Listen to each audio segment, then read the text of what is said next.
One story out of Arizona, a ton of old metal was pulled over near the border of the land that's theirs ancestral. The Ice Agent starts grilling him like he snuck in yesterday. The man's got his tribal ID, birth certificate, the whole nine, and still they try to run him in. Thing is, the Tohono O'odham nation spreads right into Mexico. Always has, so the people cross that line like it ain't there. But Uncle Sam don't care about history, does he? Another time a Navajo woman got detained at a checkpoint in New Mexico. Elbow wood, 'cause she didn't look American. Yet she's more American than cornbread and sweet tea. Been here 10 large years before the Mayflower even floated.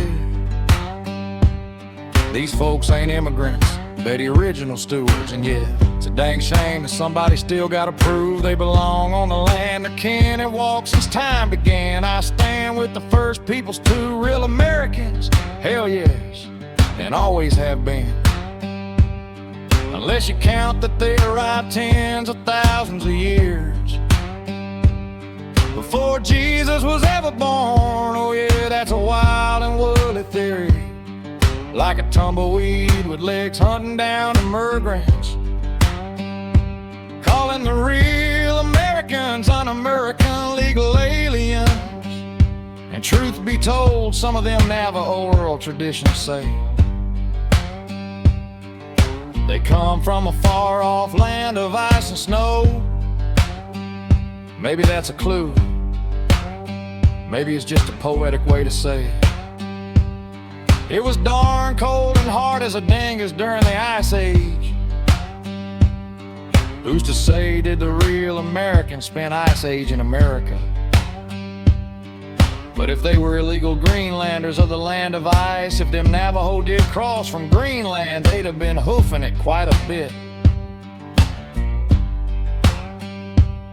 From Greenland to Arizona, that's about 4,000 miles, and that's if you're crow flying. The time there was a land bridge between America and Greenland was during the last Ice Age, which ended around 10,000 years ago.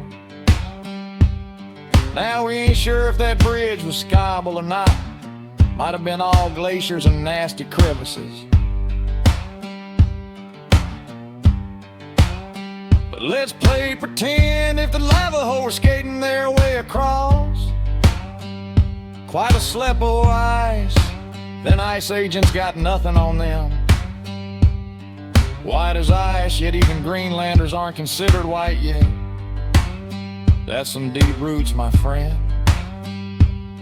But I reckon we're really stretching this home. Might be better to stick with what we know for sure.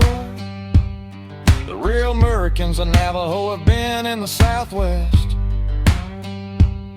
for a long, long time, and their language has some fascinating links to languages way up in the Arctic. Oh, the Navajo, they've been kicking around the American Southwest for centuries, that's for sure.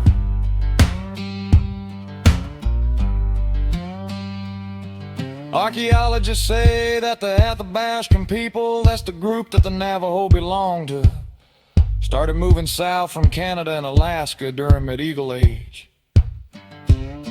That's about 500 years ago, which is a heck of a long time. 13 generations ago settled down in the Four Corners area, and they've been there ever since, not a budge, standing their ground. But I reckon the Ice Age is back. Them Native Americans got hit with a whole lot of cold, I tell you. It was a real doozy of a time, with glaciers a-moving and a-grooving all over the place. Them poor fellas had to deal with all kinds of crazy stuff, like giant woolly mammoths and saber-toothed tigers, and let's not forget about all that ice. It was everywhere. making it tough for them to hunt and gather and all. But them real Americans, they was a resilient bunch. They found ways to survive even when things got real tough. So next time Geronimo gets tackled by a wee little ice agents, just remember them real Americans and how they made it through the Ice Age. Yeehaw! Geronimo the badass renegade, the Apache people, a real son of a thorn. In the U.S. Army side, let me tell you, Geronimo was a medicine man and a war leader, fighting for Apache freedom from them white settlers. He was born in 1829 down in what's now New Mexico. Geronimo fought for decades, always one step ahead of the U.S. Army. But in 1886, the Pinkertons finally caught up with him.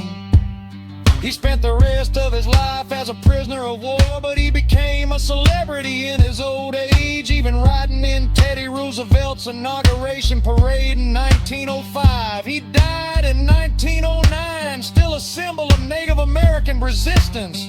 So do not deport his grandchildren, they're more American. Ice agents are darn un-American from the real American point of view.